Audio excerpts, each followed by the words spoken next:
The understanding by design, or what I like to refer to as a UbD template, is the second instructional design methodology that you are going to be working with in 5313. The exciting part about this assignment this week is that you aren't necessarily starting from scratch. You have your fundamental ideas that you've established last week with your 3-column table. So the same course plan that you have, the same overall project you're working on is going to be the same project you're working towards. So you don't have to reinvent the wheel. You don't have to do anything new. You're just looking at redesigning what you've done last week using the methodology of the understanding by design format or framework. The important thing you need to remember, and this is something we talked about in the meeting, and I also sent an announcement on this, is that you can't just take and drop the 3-column table into the UbD template. It's just not going to fit. There's no place for the big, heredious goal. Well, you could add a place, but there really isn't a place for it. And also, the UbD template is much more granular and much more focused, meaning that when you expand all the details, so if you've got 6 or 7 or 8 outcomes, you drop those in, you're not going to have a 3-page or a 4-page document. You're going to have a 15 or 20-page document. So because of the attention to detail with UbD, you need to actually either consolidate or pick 1 or 2, at most 3 outcomes. Again, you're going to have to take a subset of your outcomes or summarize or consolidate in some way, shape, or form. So it's slightly different. So keep that in mind. The other thing I want to bring to your attention too, as always, you do need to relate this to your innovation plan, and that's this last component here. But more importantly, or equally important, is that we're asking you to consider and compare and contrast, the Fink's 3-column table, Fink's taxonomy, the 3-column table with the UbD template. How does it, compare and contrast? Reflect on it. Also, take a look at this whole designing a learning environment process, right? So how have these two methodologies helped you in terms of designing the learning environment that you can utilize within your innovation plan? So everything is always focused back on what you're doing with your innovation plan. Now, I'm not going to spend too much time on what your UbD template is going to look like and the example out of the book, because it's in the book, page 24 to 26. But essentially, you've got 3 stages: identifying the desired results, essential questions, understandings, and so on and so forth, key knowledge, skills. This is much more of a competency-based focus. You're focusing on the goal, the knowledge, the skills, the abilities, right, as opposed to the bigger, broader picture. Then you look at the evidence. What are some of the things that are going to be done in terms of the performance? What are how are you going to measure this? Assessment, those pieces. And then the third stage, and this is often where a lot of people think of UbD, they think of this stage, planning the learning experiences. And this is where you take and identify the scope and sequence of teaching and learning experiences that you're going to come up with. You'll notice that there's a where to element component here. So you sort of identify these different components. Again, it's in the book, and you can use a code to identify where they fit. Newer versions of the template sometimes show the different, you can sort of put the where to table in and then identify the different exercises that fit. It's your call. Regardless of which methodology that you use, don't forget to include the where to elements and a legend to explain what they are. So this example is in the book. Something that's important. What we've also done is in the announcement that we just sent out the other day, I've got a link to McTeague's site, and you can download a template for either version 1 or version 2. So a Word template. It's there. You just fill it in and away you go. Or if you want to mess around with the version 2, which has a transfer component, transfer meaning acquisition, same ideas, just adds a little bit more.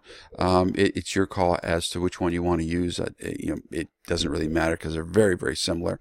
But again, these templates are available to you, so you can pull them off of the McTeague site. So Taking a look at some of the examples of previous students, before we get into that, I just want to remind you that these are exemplars in the sense that these students have done a wonderful job. I want to identify some of the highlights and some of the things that you might want to be careful about. So when we take a look at somebody like Janet Teal, she's done a wonderful job setting the context for the Understanding by Design template. She's talked about how it fits into her lesson planning and into her innovation planning. She talks about the comparison and contrast. She identifies which one she prefers or where she sees using one or the other, and she directly applies it to what she's doing with her innovation plan. Wonderful example of really thinking about and reflecting on this process.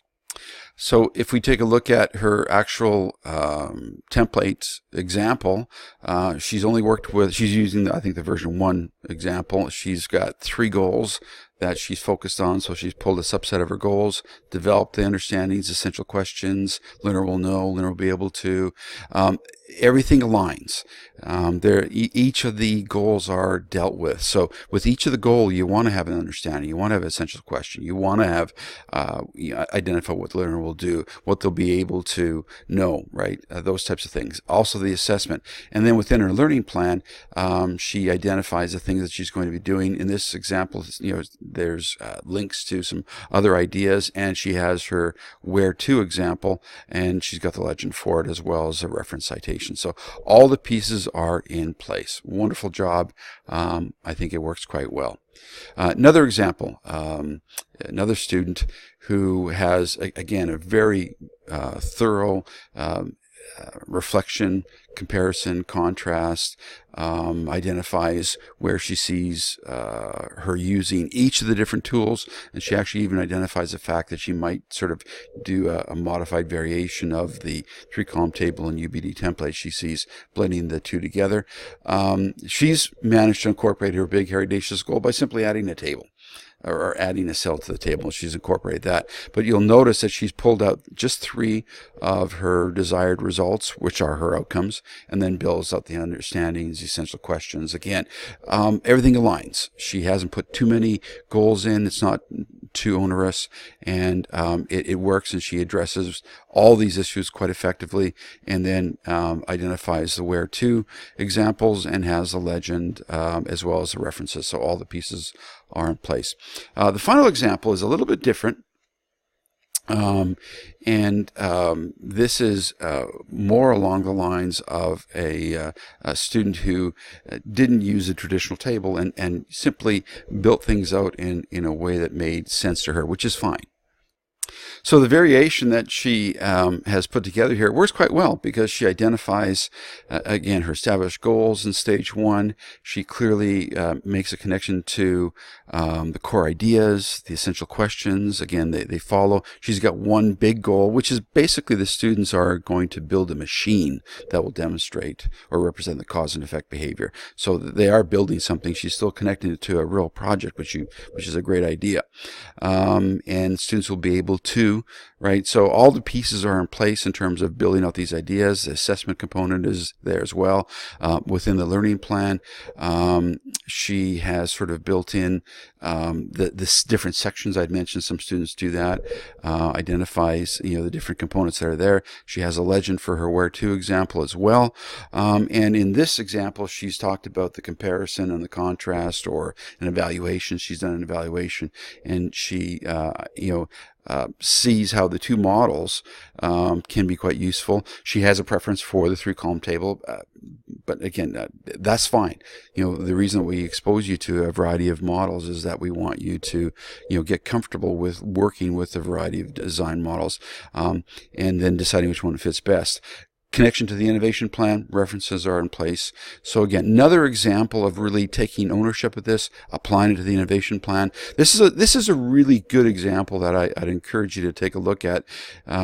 because this student is working with STEAM makerspaces, and these projects where there's an actual major project like creating some type of a machine to represent force and motion is a wonderful example of a STEAM example, and an example of using choice ownership and voice for authentic learning opportunities. So again, 3 wonderful examples. These students did a great job. They're all very, very different, but they're all unique or all similar in the sense that they've done a really wonderful job connecting all the ideas to the innovation planning process. Hopefully this tips section is going to help you with the work that you're doing on the UbD template.